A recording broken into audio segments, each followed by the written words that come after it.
Today we're going to talk a little about summer cooking. Finally got here. It's the beginning of August. I know everybody's grill has been out since June, maybe July, but now the summer's finally broken, and we're going to teach you how to do some stuff with some leftover food that you might have after you're done with the grill.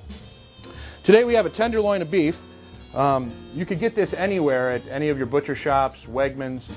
You want to get a whole tenderloin, cleaned, trimmed, and then we want to marinate it. You're going to marinate it in garlic or whatever your marinade that you're looking to the taste that you're looking to get for. And then you can go out and grill this. After you're done grilling it, if you want to serve it that night, perfect as a warm dinner for your family. But if you have some leftovers, which we constantly do here at the restaurant, we want to come up with different ideas of what we can use it for. Today we're going to do a salad. The traditional carpaccio of beef is served completely raw, but what we do here at the restaurant is we already grill it, and then we grill it to a nice rare to medium rare in the middle, chill it down, and then we're going to slice it and make a little salad or an appetizer on it. So what we do is we have our tenderloin that's already been marinated, grilled, and chilled. To build the salad, we have a couple things that we can get at the farmer's market. This Saturday we went to Elmwood Bidwell, my staff and myself, and you can pick up some fantastic fruits and vegetables and herbs and lettuces. So we have a little bit of local arugula that's built here, a little micro arugula. So we're going to take a little bit of our arugula, put it in here. We also found some really beautiful zucchini flowers. These are the tops of the zucchinis that usually have been discarded, but they sell them at the market, and you can use them in the raw form because they kind of have a really nice sweet herbal texture to it. You could also use these in a fried form. You can dip them in a batter and fry them. You can stuff them. Tons of purposes that we could use this for. So we're just going to cut the top. Let me get the beef out of the way. We're going to cut the top of these off. Once we get toward the bottom in the stem area in here, we don't want to use that part. We just want to use the top of the flour. So we're going to take the flour, we're going to add that to our arugula. We have some really nice Cabrales blue cheese here. The Cabrales blue cheese is a Spanish blue cheese. It's an ash-aged blue cheese, which means that it's covered, it's put in a very dark cavern and then covered with actual ash and then fermented and held in that area probably for the better part of 18 months to 24 months. So it's going to have real nice veins running right through it. So we're going to kind of take a hunk of this off. We want to add a little bit, very pungent, very, very pungent. So we don't want to use a ton of it. We just want to use just enough that it's going to kind of give a nice little zesty flavor to what we're looking for. So we got the blue cheese. Just a nice bell pepper for color and flavor. You just want to cut the sides off here, and you just want to, just a little bit, and you see the inside white part here, the membrane, you just kind of want to take a little bit of that membrane off here, because that's just going to be a little bit more chewy, what we're looking for. We're looking for the texture to be something really nice and crunchy, so we're just going to cut it really nice and thin here. And again, going to add a really cool texture and a kind of a nice little sweet flavor to it, so we're going to add that right in here.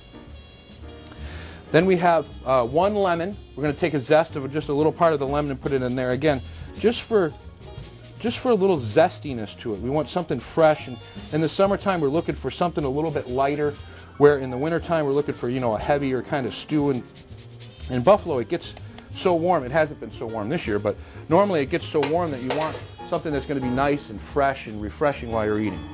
Now we have our salad built here, so we're going to put this to the side.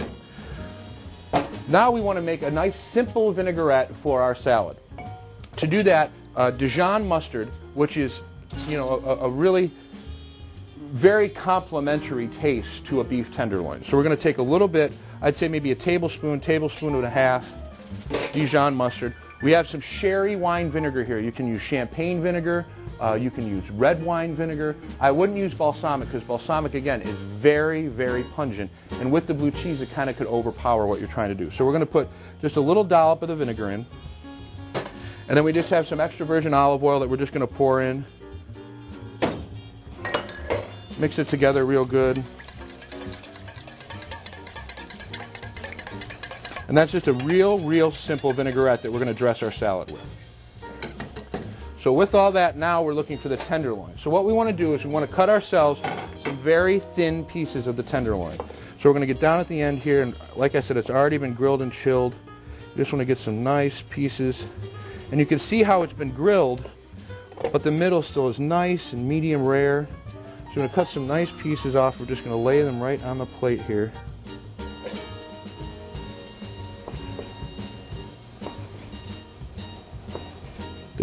This is a super appetizer, or even a super salad. So we're So we got nice pieces right in there. We're going to take our dressing then, and we're just going to take a little bit of our dressing. We're going to drizzle it just right across the beef so the beef has the flavor. And then we're going to take a little bit more and just kind of add it to our salad. Salad dressing is meant to do exactly that, dress the salad. You don't want to saturate it, you just want it to easily coat the lettuce. So we toss it all around, and you're going to take this beautiful salad that you have here and you're going to just spread it right along the top. It's got the blue cheese, it's got the beautiful crunchiness of the sweet peppers, it's got those really cool little tangy zucchini flowers, little cracked black pepper.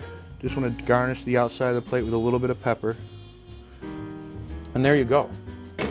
It's quick, it's easy, it uses products that you already have. A lot of the families that I hear that come into the restaurant and say, oh, you know, we can't cook for large families. If there's only like 2 or 3 in the family, we don't want to buy a whole tenderloin. This is an application, again, that you can cook your tenderloins and you can have steak dinner on Friday night. You have a beautiful little salad on Saturday. And then when it's left over, you can grind it up and you can make sloppy joes with it on Sunday. I'm Kevin O'Connell from O'Connell's American Bistro and WesternNewYorkMedia.net. We'll see you next time on Cooking with Kevin.